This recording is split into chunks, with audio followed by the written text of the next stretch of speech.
Halo teman-teman, Assalamualaikum warahmatullahi wabarakatuh. Hak asasi manusia atau HAM merupakan hak-hak dasar yang melekat pada setiap manusia sejak lahir, bersifat kodrati dan fundamental, serta merupakan anugerah Tuhan yang wajib dihormati, dijunjung tinggi, dan dilindungi oleh negara, hukum, pemerintah, dan setiap orang. HAM mencakup untuk hidup, kebebasan, keamanan, dan hak-hak lain yang esensial bagi martabat manusia. Di sini kami ingin menggali pandangan pemahaman mahasiswa mengenai HAM yang diajarkan pada bangku kuliah. Pada wawancara kami ini, kami mengumpulkan beberapa mahasiswa untuk ditanyai atau diwawancarai terkait pemahaman mereka mengenai HAM. Kami ingin mengetahui apakah ada kesenjangan antara teori HAM yang dipelajari di bangku kuliah atau realita yang terjadi di Indonesia, serta meninjau sejauh mana mahasiswa ikut berperan dalam mengimplementasikan di Indonesia. Kenalkan, nama saya Muhammad Ilham Samudra dari FISIP. Saya Winda Saida dari Fakultas Ekonomi dan Bisnis, Prodi Manajemen. Oke, ketika mendengar HAM itu hak asasi manusia, yaitu hak-hak yang terlekat pada diri setiap manusia ketika lahir. Ya, HAM itu kan hak asasi manusia.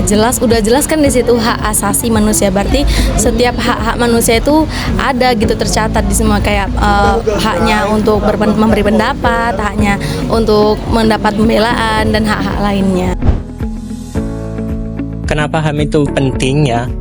Apalagi kita mahasiswa.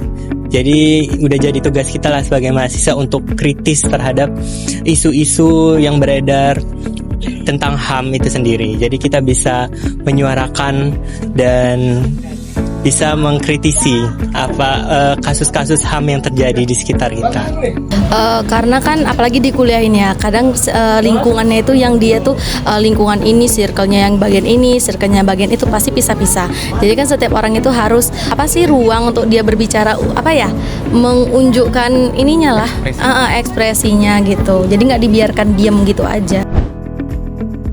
Kalau melihat langsung sih saya belum pernah, tapi saya sering mendengar, membaca berita-berita tentang HAM, pelanggaran HAM itu sendiri. Mungkin kalau pelanggarannya sebenarnya kayak simple sih di mata orang-orang, kayak nggak dikasih bicara tadi kan, belum lagi selesai bicara malah dipotong, atau kadang bicara langsung apalagi nih kan, itu termasuk pembulian verbal ya, langsung secara tidak langsung. Sebenarnya itu juga melanggar HAM sih.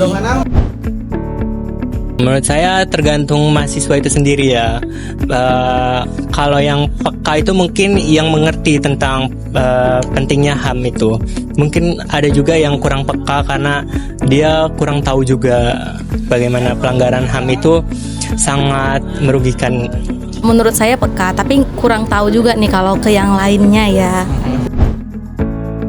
Dengan cara berdiskusi ya, kita lebih tahu lebih dalam tentang HAM itu, kita kampanyekan juga, dan kita juga harus memperhatikan pelanggaran-pelanggaran HAM yang banyak terjadi gitu. Juangkannya ya dengan hal simpel tadi, kita saling mendengarkan yang lain. Kalau dia mau memberikan pendapatnya atau argumennya ya didengarkan, karena kan setiap orang punya haknya sendiri gitu.